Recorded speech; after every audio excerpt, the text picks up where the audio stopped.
Yeah, you're right. From your right. No. Sorry. Oh, I think because you're going to sit down. Sorry. No, no, okay. I'll just put it on the table. Yeah. Yeah.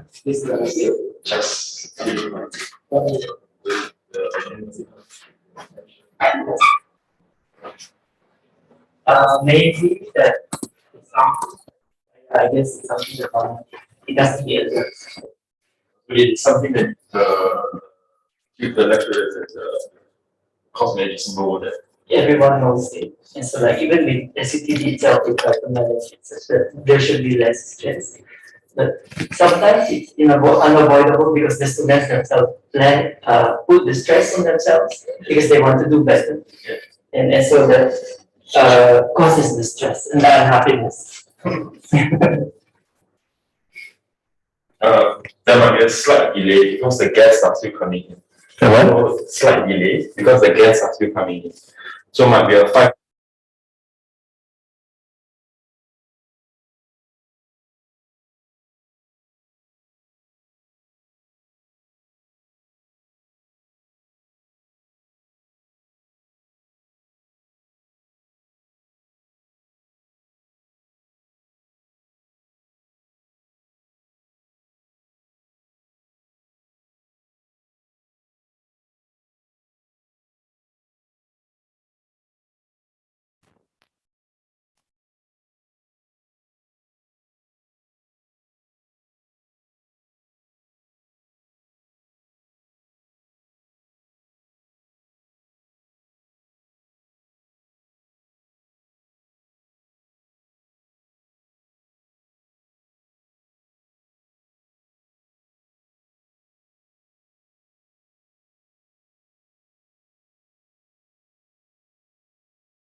And then I went back just before COVID because of a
And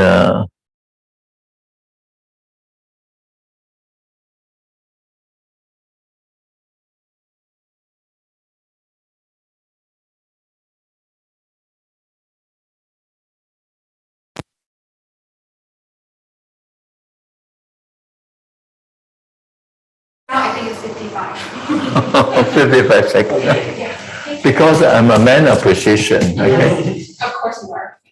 No doubt. Okay, I think you can go up now. Yes. So far.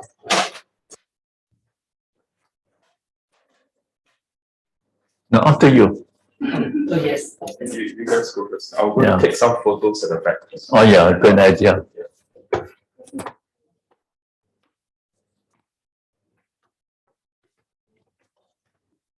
Thank you.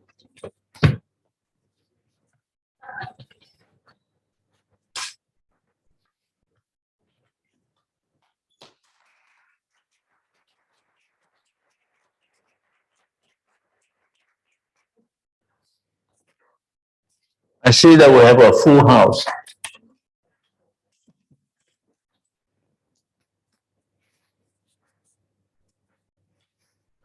Good evening, everyone. Welcome to the talk by Dr. Liu Thai Ker, Intelligent Urban Development, the Singapore Experience. It is part of the day in the life of the Corbusier program of Alliance Française Singapore, and it is presented by Alliance Française Singapore and part of the French Excellence Program. It is organized in support with the support of the Fondation de Corbusier in conjunction with the Singapore Institute of Architects, Design Evidence, and it is co-curated by SUTB, RT plus Q, and Group A Asia. It is also in partnership with Casina, Dr Liu Thai Ker, BBC, Ongo Architecture, and Alex Boussard. And if time allows, we will have a question and answer section via the Alliance Française Facebook Messenger. So you may start sending your questions through the beginning of the talk through the Alliance Française Messenger app. So Dr. Liu, welcome. But may I do the honor of the introduction? Thank you, Erwin. Yes. Yeah. Yeah, so may I introduce to you our guest this afternoon, this evening. Dr. Liu Thai Ker is Moro's founding chairman and is the architect of modern Singapore. He contributed extensively to the country's housing and urban landscape, and for 24 years, being in Singapore's public service, being the chief architect and chief executive of the Housing Development Board of Singapore, HDB, he oversaw the development of 25 new towns. Am I correct? I hope I can be precise because Dr. Liu is a very precise person. And over 500,000 housing units. Dr. Liu was also the chief planner and chief executive officer of chief executive of the Urban Redevelopment Authority and leading the 1991 concept master plan. Before starting Moro Architects and Planners, Dr. Liu was senior director at RSP Architects, Planners and Engineers, and Dr. Liu was also, in addition to projects in Singapore, providing urban planning services to over 50 cities around the world, ranging from a few 100,000 to 12 million residents. Concurrently, Dr. Liu serves as the founding chairman of the Advisory Board of the Center for Livable Cities, CLC, of the Ministry of National Development, and also a member of the Singapore Cooperation Enterprise. In culture, he plays a great part and has left an indelible mark, being the chairman of the National Arts Council, the founding chairman of the Singapore Talent Building Institute, and as the chairman of the Advisory Committee for the School of Architecture in the US. He was also appointed as adjunct professor at the School of Design and Environment in US, the Lee Kuan Yew School of Public Policy, and then the College of Humanities, Arts and Social Sciences of the Nanyang Technological University. Dr. Liu has been awarded the Graham Mitchell Award by the Australian Institute of Architects in 2018, the ASEAN Achievement Award for Outstanding Contributions to Architecture in 1993, and the Singapore National Day Award for the Distinguished Service Order, the Singapore Design Council Golden Jubilee Award, and the Singapore Institute of Planners Lifetime Achievement Award. We're very honored and very privileged to have this opportunity to have a conversation with you this evening. Dr. Liu, please, thank you. Thank you, Erwin, and thank you, everybody. Today, I will talk to you about intelligent urban development because everybody seems to know what urban planning is, but actually, in my experience, to do a city plan well, we have to use our brain to do it intelligently. That's the reason for this title. And also, my talk is based on my actual experience in Singapore government. But I would like to say that it is really a great honor to really speak on an occasion to celebrate the achievement of Le Corbusier. Because when I was a student, Le Corbusier's book, Towards a New Architecture, greatly influenced my thinking. He wrote so clearly and so poetically, and really one of the most important books that influenced my understanding on modern architecture. And for your information, in preparation for this talk, because I can't find an old book, so I bought a new book to just flip through it to refresh my memory. And the content is still just as exciting as when I first read it. So let me proceed. There's quite a lot of content, so I'm going to go through fairly quickly. First of all, just to show how far Paris is away from us. It's about 11,000 kilometers. And just to show Singapore as a country is how big compared with Paris metropolitan area. It's a tiny place. And partly because of that, we really have to plan our city very, very well because we cannot afford to make too many mistakes. And but the central city of Paris is relatively smaller, with a population of 2.1 million, but the Paris metropolitan area is about 11 million, it's much bigger than Singapore.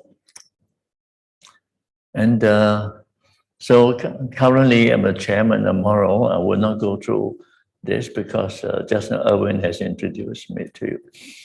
And also in the past, HTB, URA, RSP Architect Planners, and also I served at the Center for Livable City for 12 years. Just to show that I actually practiced both architecture and planning and got quite a bit of award in architecture.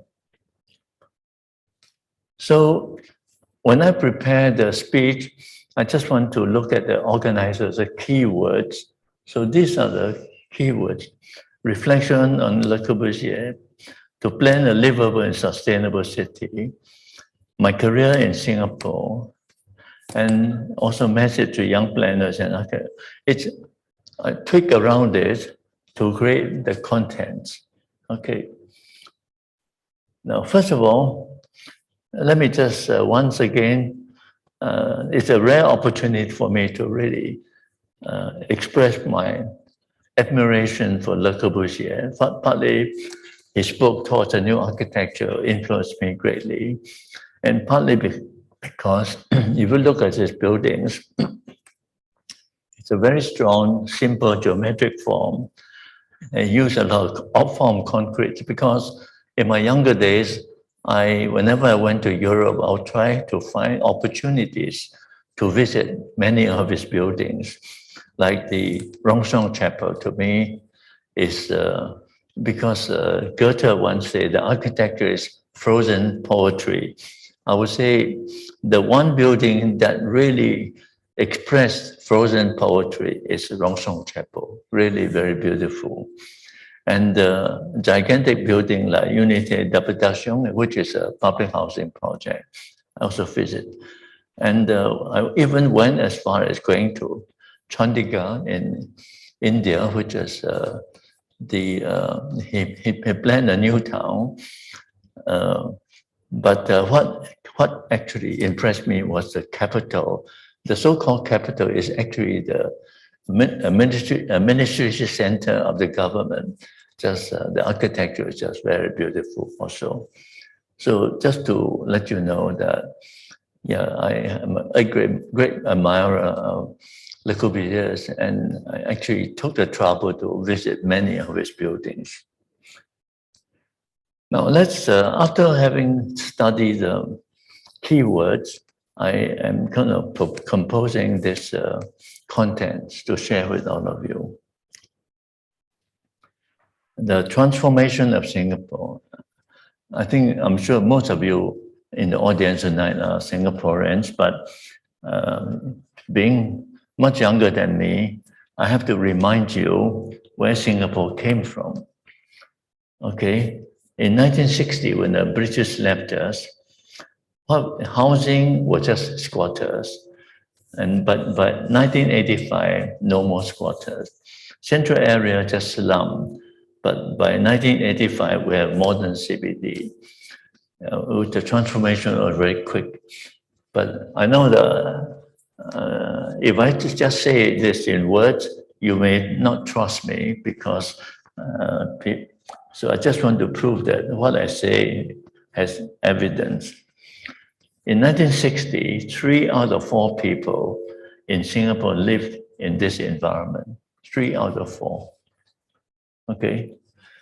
And by 1985, people live in this. Everybody live in public housing or even better buildings. 1970, this was our central area.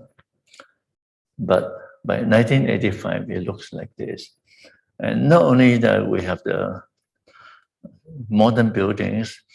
Some of you might already know that we also save a lot of historical buildings, all the buildings with the red roof. In fact, this is 85. Today, there are even more historical buildings being preserved. So in terms of statistics, population between 1960 and 2010, we increased by 3 times. Density went up by 2.4 times. But with good government and good planning, our per capita GDP went up by 110 times, not 110%, 110 times. In fact, I use 2010 because by then we basically caught up with USA's per capita GDP. So in short, good government policies and good planning helps us to become a world-class city in 25 years. That is quite a miracle. And a lot of people give the credit of transformation of Singapore to me. I refuse to accept that compliment. Actually, the key changer, game changer is our first generation political leaders. They made very wise policies. Now, how do we make this transformation? Okay. So through, in terms of planning, of course, policy is very important. I'll talk about planning. These are the few items that I will introduce to you. Source of inspiration. Well, in Alliance Française, and I want to emphasize this, the concept of new town came from France, UK, and Scandinavia, the concept of new town. Okay. And not only that, there was a lot of talk about highly self-sufficient new towns and transit-oriented city, heritage conservation. As a young man, as a student, these few ideas made a very big impression on me. But these are just concepts. So my job is to embrace this concept and give definition to the concept, give measurement to these concepts. And also in Europe, new towns are mostly built on the fringe of the city for new population. We use a new town concept as part of a component of a cities. So there is a little bit of change, but still we have to be thankful that the new town concept, the highly self-sufficient new town concept, did come from Europe.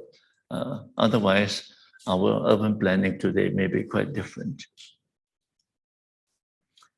But on top of that, how do I give definition and measurement to those concepts? And I want to say that that's why I say that our first generation government was very, very important to the transformation of Singapore. We had only one public housing policy, with only one agency to do it. That's very important. In many cities, you have many agencies, different policies. You never get it done properly. We're only one. And to do so, we can integrate socio-economic groups, ethnic groups. We can then create a highly self-sufficient community. So when we talk about public housing, we did not build housing alone. We create community. That's a very important concept. And to do so, fortunately, I was presented in HDB an urban laboratory, because today's HDB is not like this. But in my days, the HDB at the peak, you know how many people I had under me as a CEO? Only 14,800 people. Okay.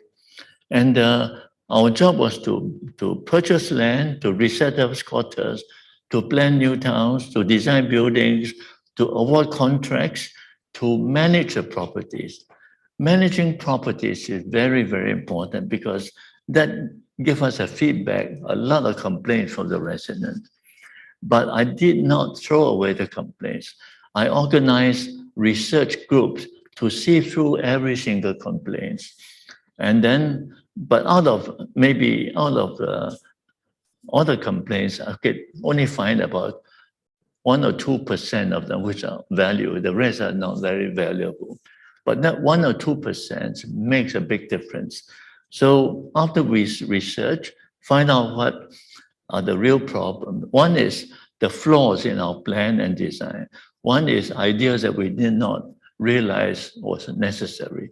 Put this thing back and create an improvement for the next plan, the next design, and then go back. Now, can you imagine, I did this kind of work for 20 years. How much did I learn from it? Okay. So it gives planning quantifiable scientific dimensions. Planning, everybody feels that he knows planning, but really, to do plan well, you must be able to give it a quantification, give it scientific dimension. And so because of that, in the between 1989 and by 1989, when I left, I planned 20 new towns and contributed to over 500,000 units of apartments. And in fact, I'm still thinking whether I should apply for Guinness Book of Records. Okay. Maybe after this talk, I will do that. And it's not just apartment. We build shops, factories, many other facilities. And therefore, but without an ideal organization like HDB was, not now. HDB now is not as ideal. I could not have done all this. Then, so in 25 years, no more squatters, no more homeless, no more poverty ghettos, no more ethnic enclaves. And in 25 years, 84% people live in HDB flats. 87% in 25 years became homeowners. Now that is a record unmatched anywhere in the world. And then in URA again, having been spoiled to be handed over an urban laboratory to me, I actually also try to, and of course URA has another beautiful thing. It says we have only one planning agency to do all the things related to planning. But in order to make sure that we don't, our thinking would not be too narrow. The government had a urban planning and master planning committee.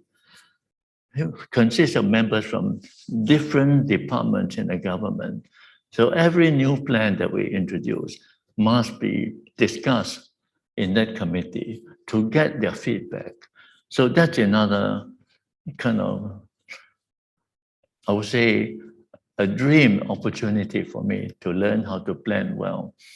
And therefore, as a result, we did master planning, urban design, urban renewal. Urban renewal means upgrading the old cities, conservation, and also introducing improvement to planning regulations. So I've done all of this. And how did I manage? Because again, I will not go through that. The government gave me another urban laboratories. And I set up the research unit to learn how to improve our plan, how to improve our regulations.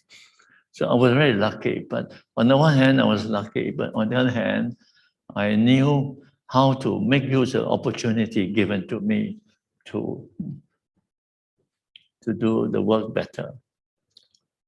Okay. Now,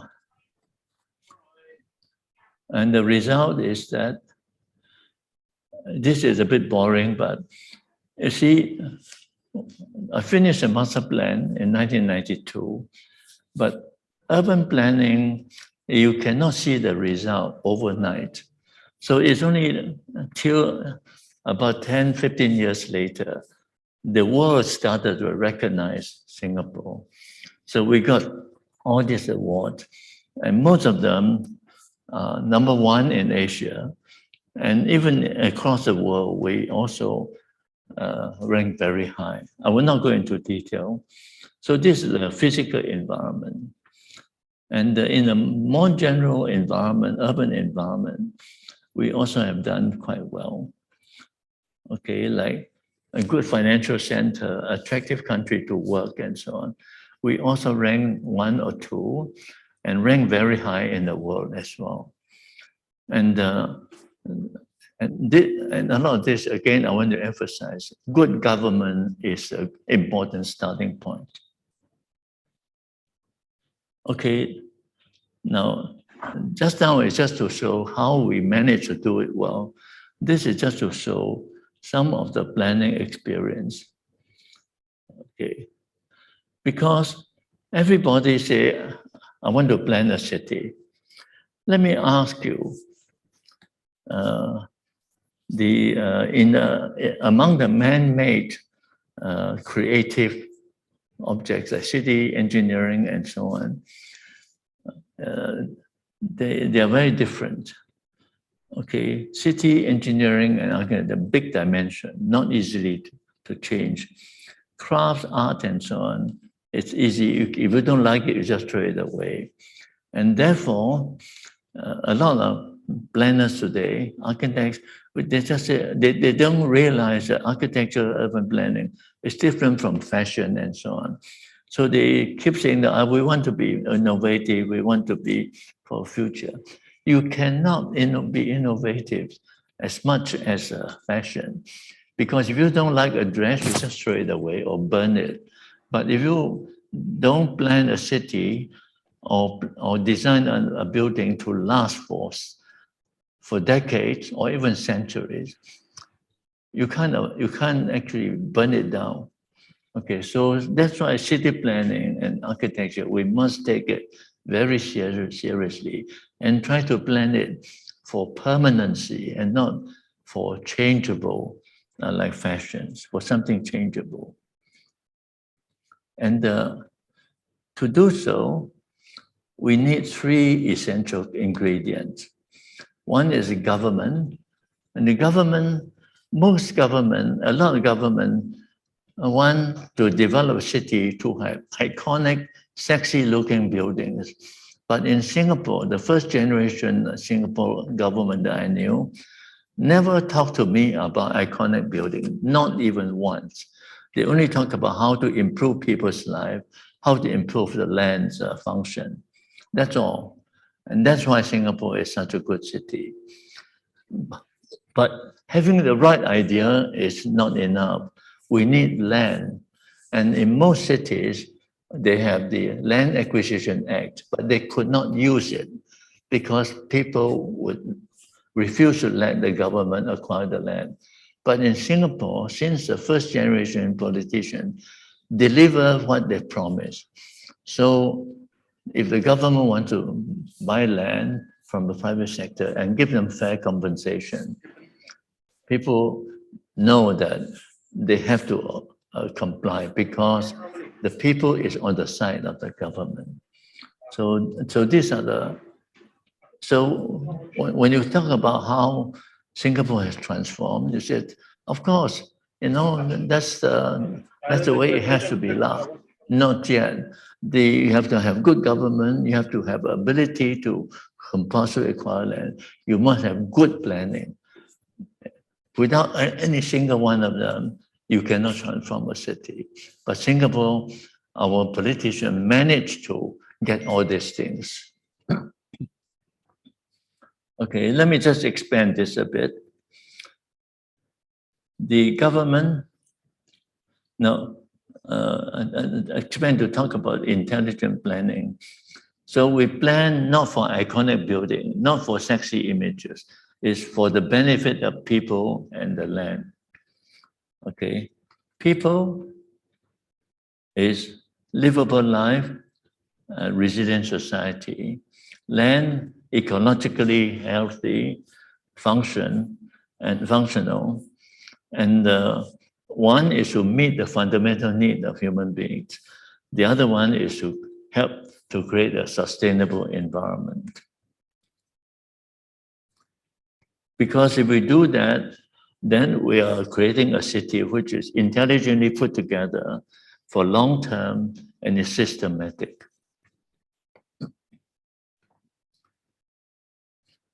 So you see, these are the terms people normally use in planning. But what is the definition?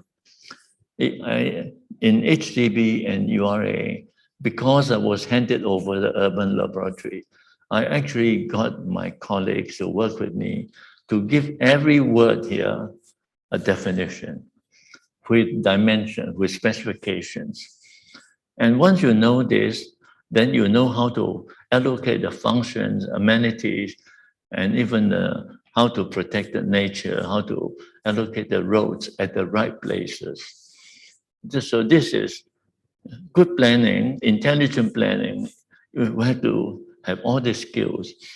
And we must then create the rules, which is the rules of the game, but it has to be scientific. And not just any rule that you feel like saying, it has to be scientific. And the other thing, which of course not well known, is a city is not a body, it is a family. And that's how we plan Singapore. This is a city, it's like a parent. Below that, Singapore was divided into regions. Below that, new towns. Below that, neighborhoods. Below that, actually, you have precincts as well. So this is the way the city is planned in Singapore. Okay, so if you look at it, this is like a combine. You combine this one together, it becomes just a city plan. This is a workable plan. If you can find me a piece of land, 300 square meter flat, I can use this exactly, it will work. Okay, but below that, it's not so simple. Below that, you have new towns. And so each little square, you have to go into a lot of detail, or even the CBD, okay, it's just a lot of detail. Now, these diagrams you see are not pretty pictures. This was a conclusion of a lot of research in my 2 urban laboratories. So when you create good prototypes, it actually equals creating quality control for your urban environment. So just to highlight that a city plan is a system, not projects, just to show you. If it's a system design, okay, you have to put all the elements together in a systematic way.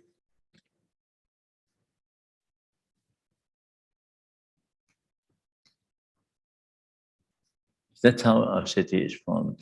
But if you think only in terms of projects, as many people do, the city will look like this. Just one project here, one project there, without regarding how it's going to fit into the big system. You have to admit that a lot of cities look like one on the right-hand side. Not many look like the one on the left-hand side. So intelligent planning is system guiding project development and not just a collection of projects. How do I apply this on Singapore? This is a Singapore 1991 concept plan. It's divided into regions, like the diagram you saw earlier. And then within the region, you have the new town. You can see that every square inch of the land is kind of carefully planned. And inside the new town, you have the neighborhoods subdivided, and it's carefully planned. And inside the neighborhood, you have precincts. Okay, every part of Singapore, at least the plan during my time, was considered so thoroughly, and it's not just throw. Okay. What's the benefit of doing all this? Why do I torture myself to do this? In fact, I tell a lot of friends that I'm only 38 years old, but I look old because I work so bloody hard. Okay. Okay, so why do I torture myself? Because if you divide the city into regions, okay, if you don't divide and you put all your facilities in the central area, you actually attract all the traffic into here. And a lot of cities have this problem. That's the definition of traffic congestion. But if you disperse some of the commercial center and facilities in the region, you actually can disperse the traffic into regional centers. I actually allow for regional centers, but my successors did not value that. The land that I set aside for future regional center development has been used up. So you cannot expand it anymore. Okay. But in that case, then there'll be traffic congestion in regional center. So I have town center. That's how we disperse the traffic. On the one hand, we remove the traffic jam problem, reduce, but at the same time, bring facilities near homes. And that is, that's why to treat the city as a family, not as a body, bring these advantages. Okay, so the urban function and so on can be brought near homes, more convenient, more livable, less traffic jam. And when you don't have traffic jam, you actually save petrol. It's ecologically more friendly too. So we all talk about how to save the world from the global warming. Actually, there are many methods, but so far I've been observing, nobody talk about good urban planning can contribute to it. Nobody says that.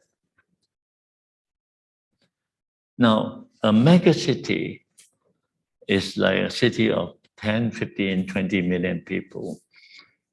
If you treat it just as one body, it's like the man on the left-hand side. Okay, that means it's a body with a weight of 5 or 6 people. So when I do plan, in particular in China, there are many mega cities. The largest city that I plan is like 20 million people. I tell them, I don't want you to put all the weight of the 5 or 6 of people's weight on one poor man's because you look like this. what you should do is to start subdivide it so he doesn't look so unhealthy, but still unhealthy. So maybe you divide a bit more, he look even more healthier, and divide even more. Then look at him. That's why I introduced, instead of mega city, I introduced the word constellation city, because each of these diagram is like the planets in the sky, constellation. They are independent and yet they are related to each other. Okay. And then within each city, you still have the subdivisions. So constellation city is like this. Okay. It consists of cities, regions, new towns, neighborhoods, and below that, lots and lots of precincts, which I don't have space to list down. So constellation is like a clan. A city is like a family. Then a lot of people ask me how to plan a city well. I said, very simple. To plan a city is so easy. Just remember 3 words: value, science, and art. Then you get a plan well. What do I mean? Humanist heart, scientist head, and artist eyes. Okay. So to expand this, the humanist heart, you care about people and land, not just care about sexy architecture. Science is to treat the city as a machine for living. Now, when I flipped through toward the new architecture by Corbusier just a few nights ago, suddenly I saw that he also talked about architecture as a machine for living. Okay, so that gave me more confidence that my idea here actually is quite rational. But of course, architecture is a smaller machine for living. City is a much bigger machine for living. What do I mean by machine? Every part in the machine must be accounted for in terms of dimensions, in terms of how many of these parts and where to put them for the machine to work. But a city is not just a machine. It's still a work of art.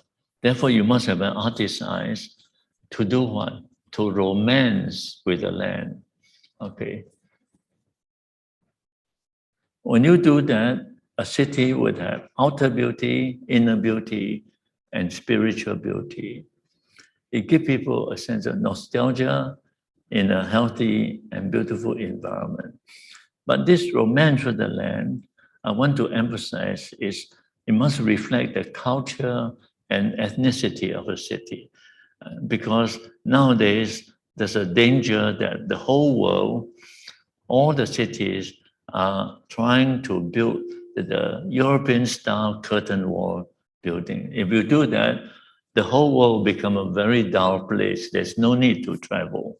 You just stay in your home, you see the whole world. And that's not something I want to see. And planning is not just one time. You do the urban plan, then you do the detailed plan, do urban design, do the project designs, okay? And so to do urban, the will is to have the right vision, urban plan to plan it permanently and make the city healthy, harmonious, and then you have a durable classical building. So all these steps, this is a highly simplified steps, but I just want to tell you, in Singapore, we ran through every single one of these steps to create the city. Okay, the rest can go a bit faster. A lot of people like Singapore, so ask me to plan their city. So you can see that I plan a wide range: neighborhood, new towns, region, city, constellation city, we do that. And the ones in white was the project I did in RSP. The one in red are the project I did under Moral. And also urban design. I also did quite a variety of urban design. Again, even Moral with a 4-year history, we already have done quite a few projects, but a lot in China. And even architecture, it's quite a variety of them. Okay, we're not going just to show that the reason I work is actually I don't need to work for living. I work just to share my experience with other people. Not only share, I also work to educate my young colleagues. So I treat myself not as a boss. I treat myself as a coach, and my employee, not employed, they are my apprentices. Okay, because there's so much to share with them. And I jokingly tell people that the reason I work, just now I said, is to share experience. But deep down, the reason I work is because I can get people to pay me for free travel all over. But not good enough because I cannot travel to Latin America, not Europe. Okay, please help me, okay? So let me just quickly show you what I've done. Just a few examples. Okay, you can see that the city of Xi'an, as it is, there's no system. It's just a collection of projects. And I organize it into 2 cities, 3 regions. And all the pink areas are the historical areas. I put them in shocking pink so that they would pay attention. And then all the roads are the expressways. Okay. And then subdivide them into new towns and concentrate the industrial area and not just have them all over town. So this is Xi'an. And Yangzhou, if you go to China, a lot of people in China tell me, Mr. Liu, have you been to Yangzhou? It's a very nice city. I said, oh, is that so? And I'm very happy because I planned the city, and the city official actually quite faithfully carry out my plan. Okay, because in many other cities, because they don't respect the scientific precision of planning, they just change them. But Yangzhou, fortunately, they respect the precision. So you go to Yangzhou, it's a very nice place. So this is the city region, but the central city is in a yellow box. Existing plan, no clear system. So I organize them into regions and then new towns and plan. Okay, so there's a system behind it. The Saudi Arabia King Abdullah Economic City, the one on the left was planned by an American firm, and the owner is a Dubai developer. He was asked by Saudi government to plan this 180 square kilometer. So he asked me to improve it. I said, I can't improve it. He said, why? I said, because it's not using an urban planning system that I subscribe to. And he said, what do we do? I said, if you really want to improve it, let me start a new plan. So that's the one on the right. And when I finished that, the American planner saw that. And I must say, to his great credit, he said, wow, this is like a dream come true. And I really, really appreciate his honesty. And I also planned tourism islands in northern China. Okay. And even you can see that I want this to be a kind of romantic place with Chinese architecture flavor. I don't want it to be kind of, you go in, you see a European village. I don't want that. It's so Chinese. And it's not just any Chinese, it's the Northern Chinese architecture.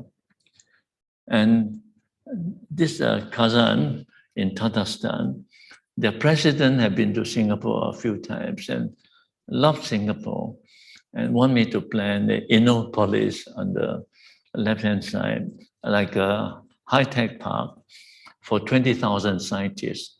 I said, well, if you want me to plan, I showed them a calculation. Let me plan 150,000.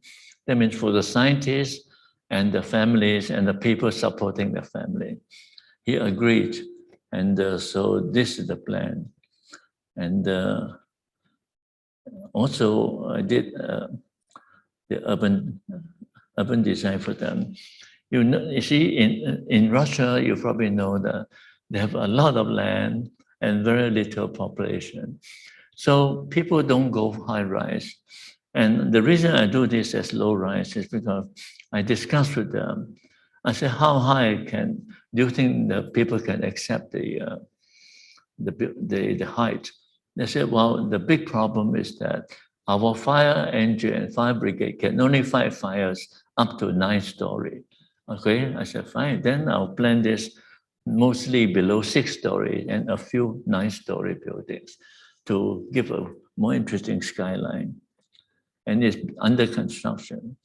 Okay, this is, I was only asked to plan the CBD, but I told plan the area around the CBD. I told the developer to do so. I said, I suspect that that area can be for CBD, but to do so, I need to have a larger plan to see whether I can organize the expressways and so on to really make this CBD work.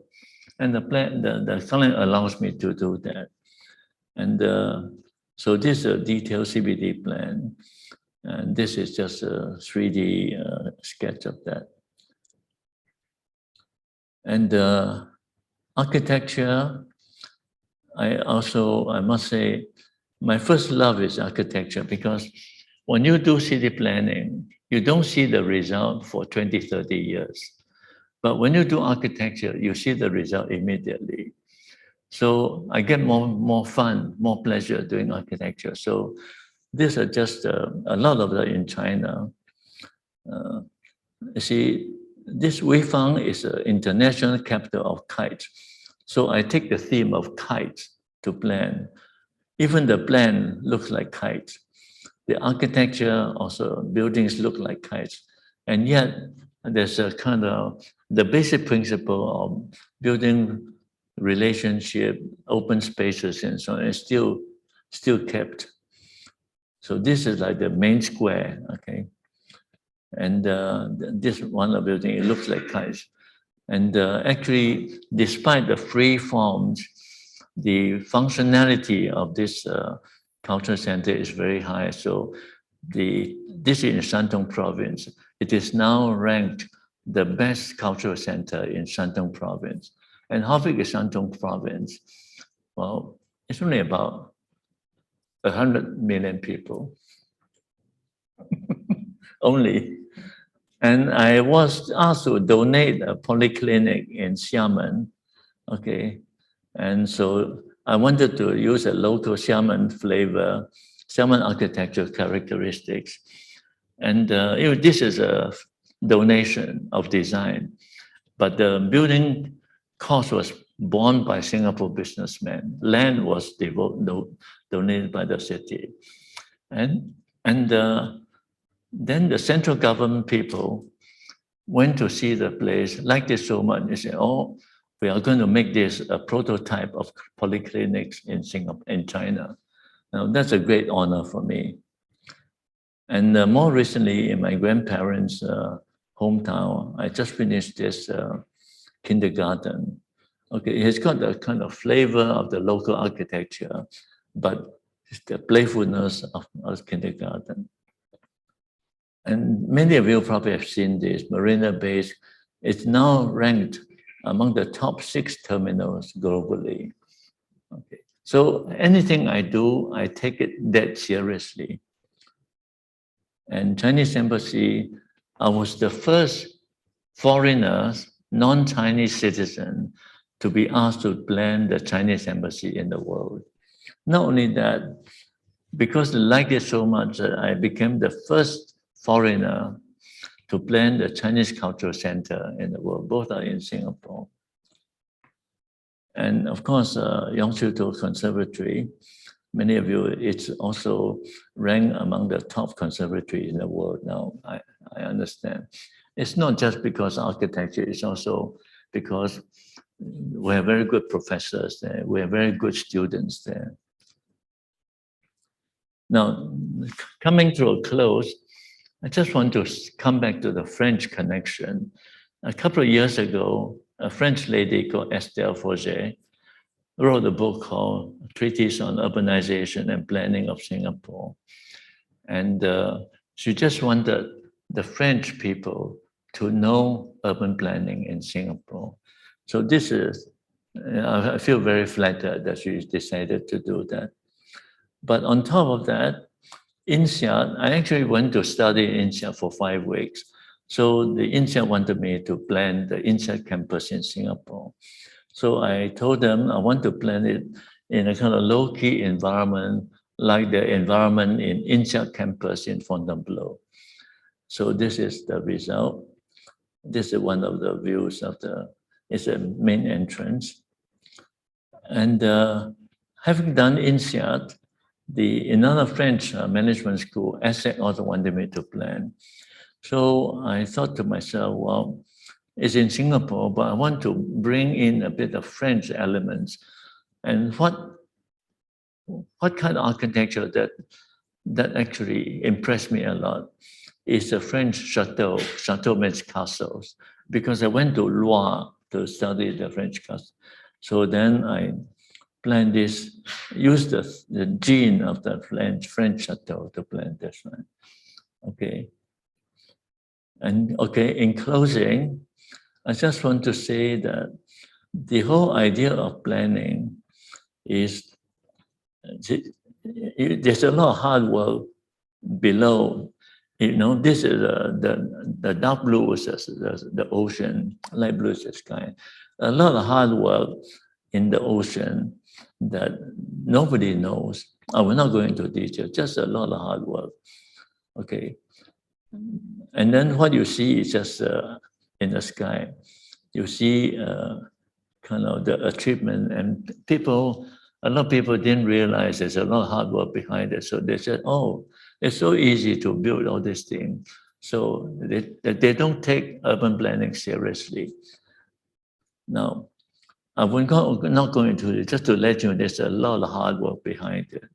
But I just want to emphasize that the ultimate reason for urban planning, to my mind, is not to create sexy-looking buildings, is to create good ecology, a good environment, create creative citizens to develop economy so that you get prosperity.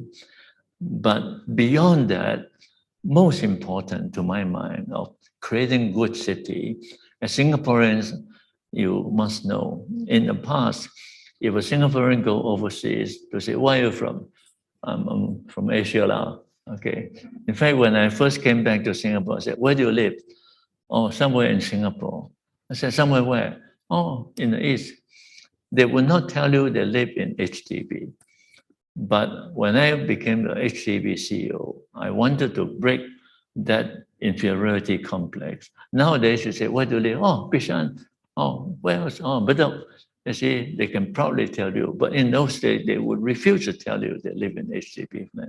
They refuse to tell you that they came from Singapore.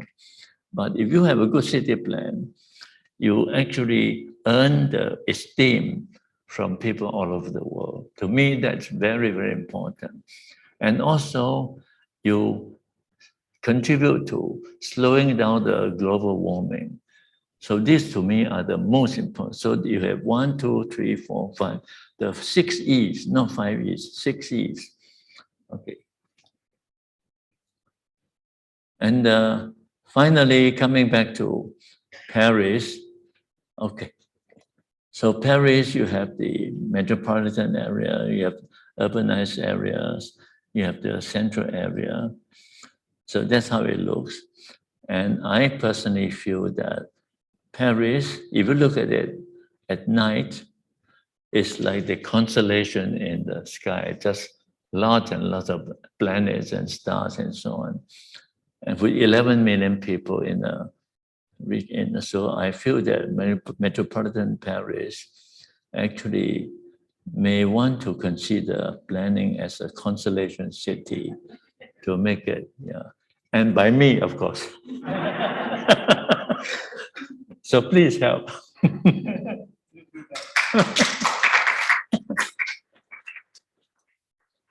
So one of the key words I in the notice to me is message to the young architects and planners. So I want to say that when you're an architect or planner, don't position yourself as a master, but a servant to serve people and land, to create a perfect machine for living. And then how to do so? Be humble enough to learn the past lessons. And innovation is not through thinking out of your mind, it's through research. And also be careful about this fashionable idea of novelty and so on. In fact, I often tell people that Singaporeans, not very good in the English language, confuse novelty with innovation. True innovation is a lot of hard work, but more meaningful. Novelty has no value for city. Okay.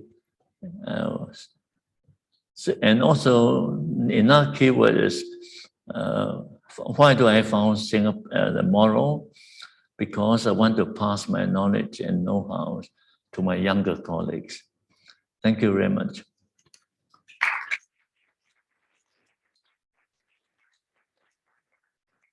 I ran over time to make sure you don't have time to question me. Thank you very much, Dr. Liu. I think it is very enlightening to hear what you have shared with us. But of course, we would like to ask you questions because we would like to find out more. I think that it was wonderful to hear you speak about how you look at urban planning and then architecture, and then how this is all rooted to people, making people live better lives and become happier. And I think that it is very important to look at this as a fundamental consideration in things that we do. As you said, to be master planners, we have to be servant planners. That's right. And so maybe in coming up with these ideas, maybe it would be interesting to actually hear a little bit more about your path to becoming an urban planner and an architect, your childhood experiences, the influences to you, and then maybe the education that you have had. And so what are the important lessons that you had when you went for your studies and education, and who are the people who you think were very influential to you? So maybe I could post that and then ask you to share with us. Okay. And then I will continue with the interrogation. I know roughly your question, but I need Devon to, because Yes. at my ancient age, I have hearing problems. Yes. Thank you. Yeah, so your inspiration, your education during your young days, how did it pave the path? How do I? How did it help to pave the path for you to be an urban planner and architect? Actually, as I mentioned earlier, Singapore in my time was an extremely backward city. We were poorer, more backward than Manila, than Yangon, than Ho Chi Minh City. So as a young man, as a young boy rather, I felt that I wanted to be on par with the most advanced people from most advanced countries like the British. So when I went to Sydney to study at the University of New South Wales. I got the first class honors. I was the best student in the previous 11 years because I just wanted to prove myself that I can be as good as any one of them. But after that, after I did the architecture, then I decided that to be a good architect, I must be a good planner. So I applied for scholarship. Fortunately, Yale gave it to me because I was too poor to pay for my fares and the school fees to Yale, and did urban planning. And in these two places, I had some very, very good professors. They actually spent extra time other classes to coach me. For example, my knowledge on transportation, I learned from a transportation professor at Yale. He was one of the top transportation planners in US, and befriended him and asked him to teach me how to plan, traffic plan. And even when I came to Singapore, I engaged him 3 to 4 times to come here to advise me. So all these things. So when you are young, you probably need to have a kind of long-term goal, and then work hard to achieve that. So actually after that, I had a good job in I.M. Page office, a promising career. But after a while, I realized that staying on in I.M. Page office, I would only serve the luxurious living of the rich Americans, whereas my own country is still very backward. So when HCB offered me a job, I immediately accepted the job and actually came back to Singapore to work in HCB with a pay cut of 50%. So this is a story because I think we need to have kind of personal vision for yourself. It's very good. Again, inspired to hear us say that personal vision of the self, and I think it's important. Maybe for the students also imagine what they could do, and that it's not only for yourself, but actually for the good of everyone. So as you mentioned, the family, you made the analogy that the city is a family itself. I think it's a very special concept itself. And I think that maybe your family has been very important influence to you. So maybe if you could talk a little bit about your family, as how they have influenced you, the sort of education that you have, the family circumstances that actually allow you to create that vision. It's about family education. Oh, okay. Some of you probably know that my father was a famous. In fact, this painting is by my father, Liu Kang. He was one of the so-called Nanyang School of Painters in Singapore. So I grew up in an environment of artistic environment. In fact, when I was young, my ambition was to become a painter. Not only that, my mother's brother, another well-known Singapore calligrapher called Chen Renhao, he taught me calligraphy. And so it was very obvious that when I grew up, I wanted to be a painter and a calligrapher. But my mother told me that our family economic condition was so poor, so convinced me to become an architect, because architecture is still related to arts, and hopefully improve our family life, quality of life. So I accepted that. But as I went into architecture, I realized that was really meaningful to help me transform the environment of Singapore. So I dropped any any further idea of becoming an artist and just focus on architecture. But I realized that architecture, the benefit of architecture is maybe tens of thousands of people, but the benefit of good plan is to benefit millions of people. That's how I also, architecture give me satisfaction. Planning, it makes bigger contributions, so I combine the two. That's what I'm doing now. Thank you very much for sharing that about your father, your mother, how they contribute to how you view the world. And then we go again, perhaps you having achieved many things, being the CEO of HDB, and also you are and then also being a senior director at RSP. And then at a certain age, when everyone would think that people will be retiring because they are younger, as you say, you started your own, founded your own architecture and planning office called Maro. So maybe we could ask you what's the provenance, where does Maro come from, and then why did you set up Maro?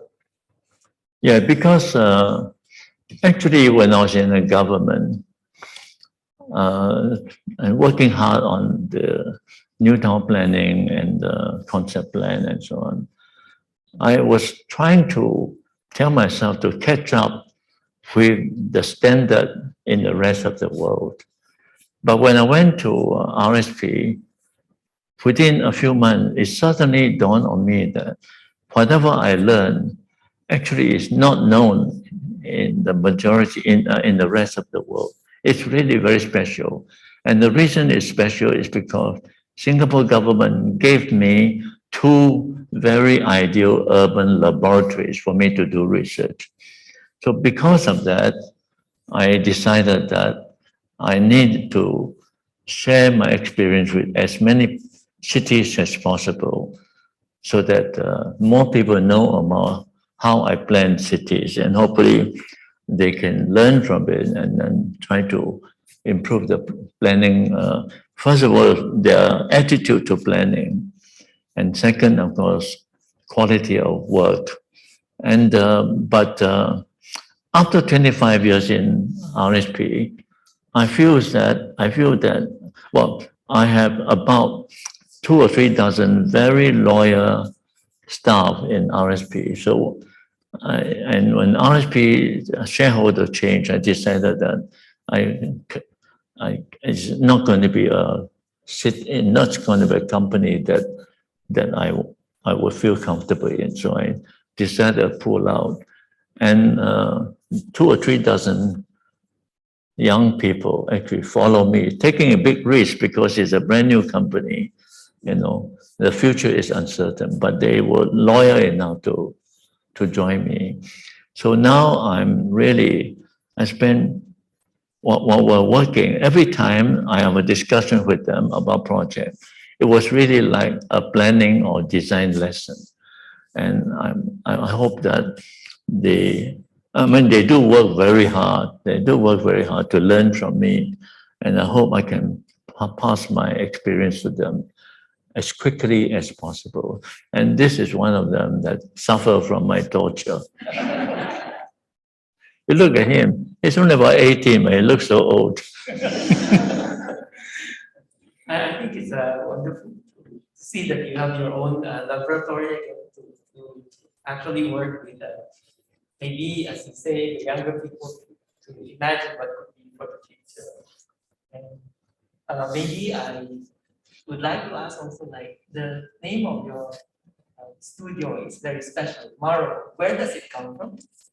It came from my father. In fact, my father used to have a studio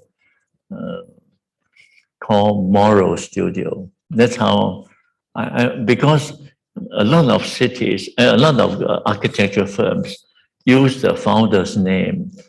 But I decided, first of all, being so old, I didn't know how many years I would stay in the company. And second, I wanted my younger colleagues to carry on sharing my urban planning experience and architecture experience for as long as they continue, maybe for the next few decades, and hopefully they will pass on the experience to other people, because this information I share with you today, personally, without sounding very arrogant, it's not well known in the world. And therefore, I feel that I have a responsibility to share this with as many parts of the world as possible. Thank you, Dr. Liu. I think it is a very fitting way of closing the sharing tonight. Sharing what you have shared with us. Indeed, it's a very special and very unique. Thank you. And it is a very valuable lesson for all of us, a very valuable information, and we hope that we will be able to carry it forward and then enjoy maybe exploring the laboratory of our lives and the city towards a better world for tomorrow. Thank you very much, Dr. Lee. Thank you. Yeah.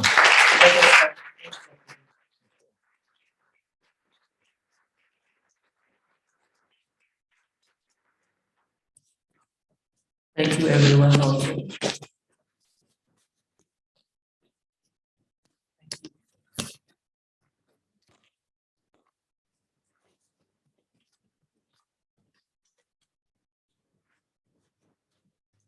Was very good. Thank you. Really? Yes, the information was really very